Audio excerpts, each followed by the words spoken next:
શિક્ષણ દરેક બાળકનો અધિકાર છે અને કોઈ પણ બાળક આ હકથી વંચિત ન રહેવું જોઈએ. દર વર્ષથી જેમ આ વર્ષે પણ અમદાવાદ શહેરમાં રહેલા જરૂરિયાતમંદ વિદ્યાર્થીઓને ભવિષ્યને ઉજ્જવળ બનાવવા અમદાવાદ હેતુ સાથે વિદ્યા સહયોગોનો કાર્યક્રમનું આયોજન ગુજરાત પ્રદેશ કોંગ્રેસ સમિતિના મહામંત્રી રાજેશ સોની દ્વારા કરવામાં આવ્યું હતું, જેમાં સતત 15 વર્ષથી ચાલતા આ સેવા યજ્ઞમાં અત્યાર સુધી 30,000થી વધારે બાળકોએ નોટબુક, ચોપડા મેળવીને પોતાનું ભાવિ ઘડતર કર્યું છે.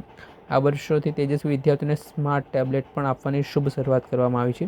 આ અંગે પૂર્વ કેન્દ્રીય મંત્રી ભરતસિંહ સોલંકી, ગુજરાત કોંગ્રેસના સહપ્રભારી રામકિશન ઓઝા, પ્રદેશ કોંગ્રેસ ઉપપ્રમુખ અને પૂર્વ ધારાસભ્ય લાખાભાઈ ભરવાડ, અમદાવાદ મ્યુનિસિપલ કોર્પોરેશનના દંડક અને પૂર્વ અમદાવાદ શહેર પ્રમુખ નીરવ બક્ષી અને જાણીતા શિક્ષણવિદ અને ગુજરાત કોંગ્રેસ સમિતિના મીડિયા કોર્ડિનેટર તથા પ્રવક્તા હેમાંગ રાવલ, પ્રદેશ કોંગ્રેસ પ્રવક્તા ડૉક્ટર અમિત નાયક, પ્રદેશ મંત્રી Mukesh Panchal, social media coordinator અને મહિલા બ્રહ્મ અગ્રણી શ્રીમતી ડોલીબેન દવે, શ્રી જગદીશ રાજપુરોહિત સહિત શહેર કોંગ્રેસ વોર્ડ પ્રમુખ, કોર્પોરેટર અને કાર્યકર્તાઓ, રાજકીય સામાજિક આગેવાનો તેમજ છેલ્લા 15 વર્ષથી અવિરત ચાલતા આ સેવા યજ્ઞમાં આવેલા દરેક બાળકોને ચોપડા વિતરણ અને તેજસ્વી વિદ્યાર્થીઓને ટેબ્લેટ આપી તેમના સ્વપ્નાઓને ઉડાન આપવા આ યજ્ઞમાં આહુતિ આપવામાં આવી હતી.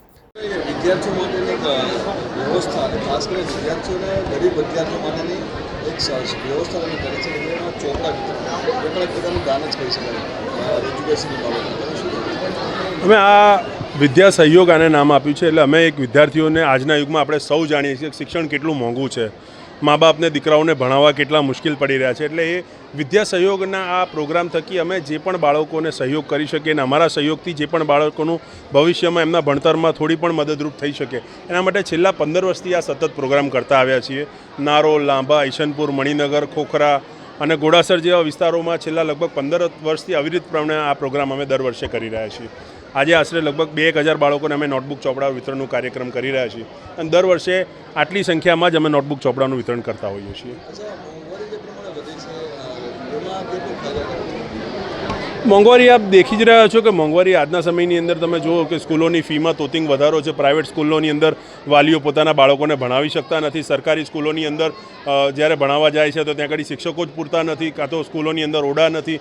સરકારી શિક્ષણની શું પરિસ્થિતિ છે આપણે જાણીએ છીએ અને પ્રાઇવેટ સ્કૂલો કેટલી મોંઘી છે એ પણ આપણે જાણીએ છીએ. તો એવાની અંદર વાલીઓને ચોક્કસપણે અત્યારે શિક્ષણ સૌથી મોંઘું અને સૌથી દુઃખદાયક, પીડાદાયક વસ્તુ છે. જ્યારે કોંગ્રેસની સરકાર જ્યારે હતી ત્યારે માત્ર 50 રૂપિયા અથવા તો 30 રૂપિયાની પ્રાઇવેટ સ્કૂલોની અંદર 30-50 રૂપિયા મહિનાની ફીમાં આપણે બધા ભણીને આવ્યા છીએ. જ્યારે આજે સ્કૂલોની ફી જોવા જઈએ તો એક સ્કૂલનો મહિનાની એવરેજ 4,000થી 5,000 રૂપિયા ફીસ હોય છે પ્રાઇવેટ સ્કૂલોની અંદર. વાલીઓ ખૂબ જ મુશ્કેલીની અંદર પોતાના બાળકોને ભણાવી રહ્યા છે.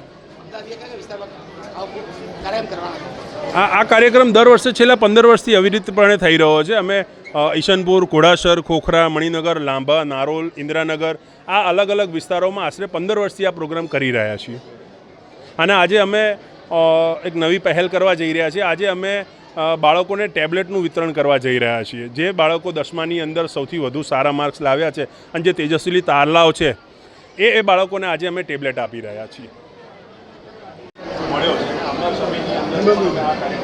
રેડી. હેમાંગ રાવલ, ગુજરાત પ્રદેશ કોંગ્રેસ પ્રવક્તા.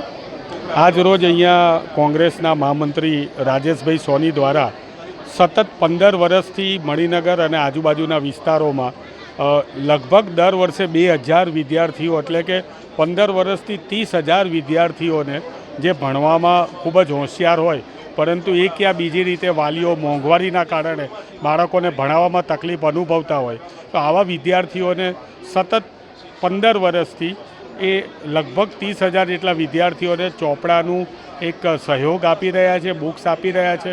દરેક વિદ્યાર્થીઓની ચોપડાની સાથે સાથે ખાસ આજના યુગની જરૂરિયાત જે છે એ કોમ્પ્યુટર એટલે કે ટેબ્લેટ. ગુજરાત સરકારે તો છેલ્લા 3 વર્ષથી વિદ્યાર્થીઓ જોડે ટેબ્લેટ ને લોલીપોપ આપેલી છે, પરંતુ અહીં કોંગ્રેસ દ્વારા વિદ્યાર્થીઓને જે સારા અને સફળ વિદ્યાર્થીઓ છે એમને ટેબ્લેટ આપીને પણ એમને આપણે વિદ્યા સહયોગ કરવામાં આવી રહ્યો છે. દર્શક મિત્રો, સ્કાયનેટ મીડિયાને આપ લાઇક કરી લો, સબસ્ક્રાઇબ કરી લો અને શેર કરવાનું ભૂલતા નહીં.